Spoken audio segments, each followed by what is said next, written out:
Bonjour, je viens aujourd'hui vous parler d'une plante que vous connaissez tous, que vous utilisez.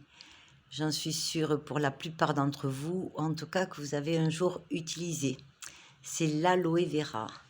Alors en fait, c'est Lisa qui m'avait demandé il y a déjà quelque temps une capsule sur l'aloe vera.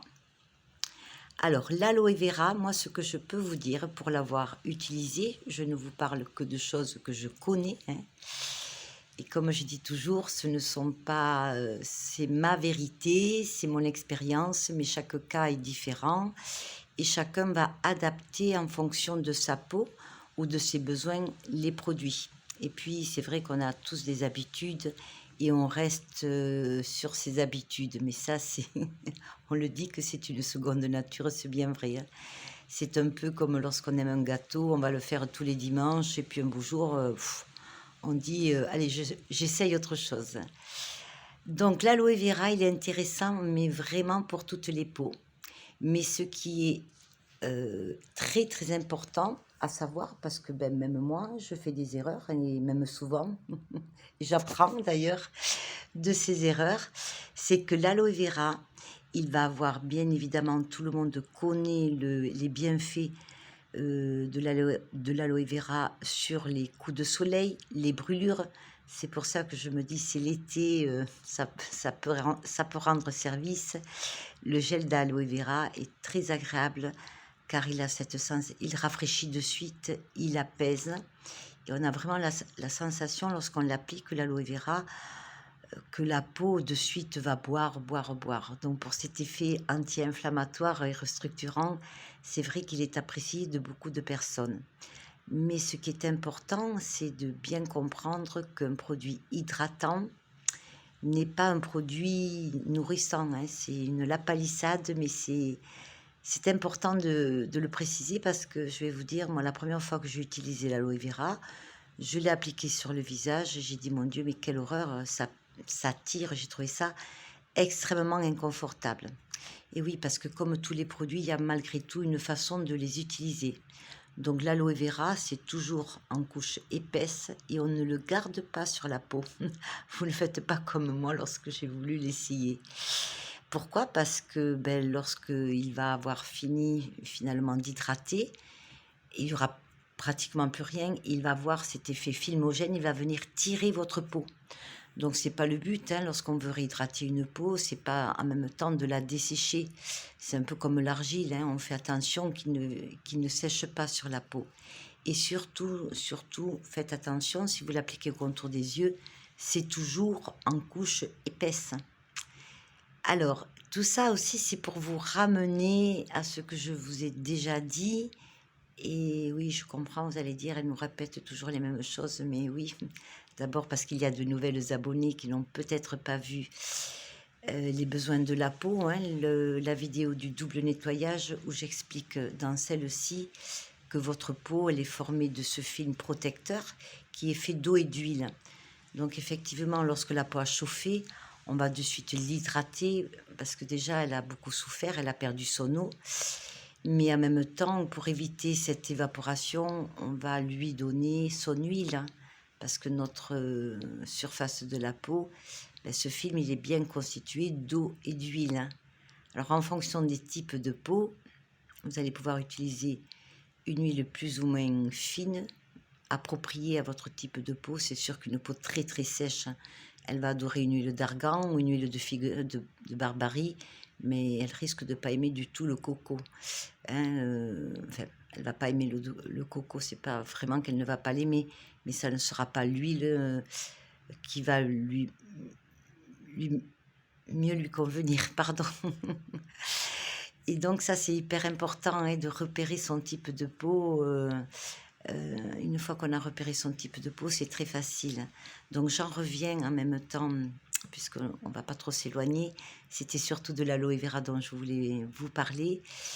La peau, c'est un peu comme les cheveux. Alors même si je ne suis pas une spécialiste de cheveux, parce que moi, lorsque j'ai un produit, ben, j'essaye, j'essaye un peu. Et j'ai essayé également, bien sûr, au niveau des cheveux. Et effectivement, j'ai pas vraiment aimé non plus le cheveu. Mais ce que je peux vous dire, même si je ne suis pas coiffeuse, alors les coiffeuses qui sont peut-être ici, je sais que Muriel est coiffeuse, donc elle pourra, je l'espère, venir peut-être nous parler de son expérience des produits et de ses remarques. Ça serait d'ailleurs très intéressant si elle voulait bien le faire. Ça permettrait d'enrichir les connaissances que je n'ai pas, même si je m'y intéresse, parce que lorsqu'on aime la beauté, lorsqu'on aime les plantes, on va étendre ce qu'on peut aimer à d'autres domaines, on va dire. Donc, pour revenir à ce gel d'aloe vera, je l'ai testé au niveau des cheveux et j'ai dit, mon Dieu, mais c'est pas agréable du tout non plus. Alors, ce que je peux vous dire, et là, je crois que je vous dirai pas de bêtises, j'en suis même sûre, c'est que notre cheveu, c'est comme notre peau.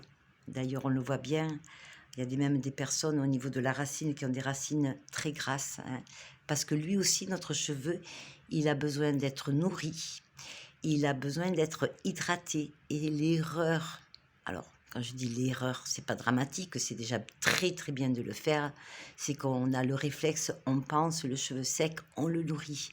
Oui, mais vous lui donnez la moitié de sa nourriture, le pauvre, hein. C'est comme la peau. Si vous ne l'hydratez pas, si vous lui donnez que des lipides, même elle va être souple, elle va être mieux, mais elle n'a pas son repas. C'est comme vous, si vous mangiez tous les jours, finalement, que des protéines.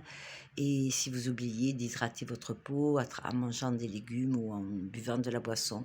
Donc votre cheveu, il a lui aussi besoin d'être hydraté. Hydraté et nourri, les besoins essentiels finalement de notre peau. Alors, maintenant que nous avons peut-être pensé différemment, ou en tout cas que cette vidéo, pardon, va vous amener à réfléchir finalement aux soins que vous prodiguez de façon régulière à vos cheveux, la question est, est-ce que vous hydratez vos cheveux? Est-ce que vous hydratez votre peau? Et ça, c'est très très important parce que comme je vous l'ai dit, c'est ça qui va vous dire, ah oui, je fais super bien parce que j'ai une huile anti-âge, j'ai ci, j'ai là. Mais effectivement, peut-être que ma peau, ou mes cheveux, malgré les soins que je leur amène et tout l'amour que je leur offre, ils sont peut-être pas finalement au top parce qu'il leur manque cela. Donc l'aloe vera, c'est un produit magique, c'est vrai, à condition de bien savoir l'utiliser. Et je reviendrai dans la vidéo qui suit pour justement vous donner, si cela vous intéresse, je fais cela car ça va éviter d'abord d'avoir des vidéos trop longues et ça je ne peux pas le faire.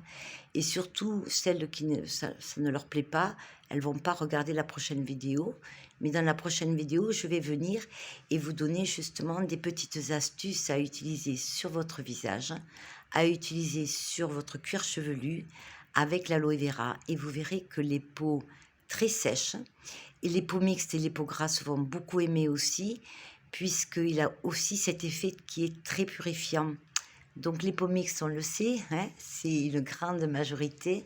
L'aloe vera, pour vous, il pourrait venir compléter ou en tout cas bien améliorer cette partie T qui a tendance à briller et redonner en même temps beaucoup d'éclat, de vitalité à vos cheveux. Donc voilà pour l'aloe vera et donc pour celles que ça intéresse, on se retrouve avec la prochaine vidéo où je vous partagerai quelques petites recettes faciles à faire, économiques et vous verrez que c'est juste génial. Un grand merci, comme toujours, parce que je vois que c'est adorable cette chaîne où les gens partagent. Et puis j'ai vu aussi, il y a peu de temps, que Inès avait posté un message sur le groupe Facebook Au-delà du spirituel sur le basilic. Et j'adore les posts qui se font parce que c'est très varié. Et ça a permis même j'ai même échangé avec une charmante abonnée une recette de basilic de cuisine, comme quoi les choses peuvent s'étendre et c'est aussi une façon de se tenir la main, hein, de partager nos petites recettes. Alors, Si celles qui utilisent l'aloe vera, ben, ça serait adorable de venir nous dire vos retours, comment vous l'utilisez, votre type de peau. Moi, je suis curieuse et j'apprends aussi grâce à vous. Je vous remercie en tout cas d'être là. Je vous fais des gros bisous et je vous dis à bientôt. Au revoir.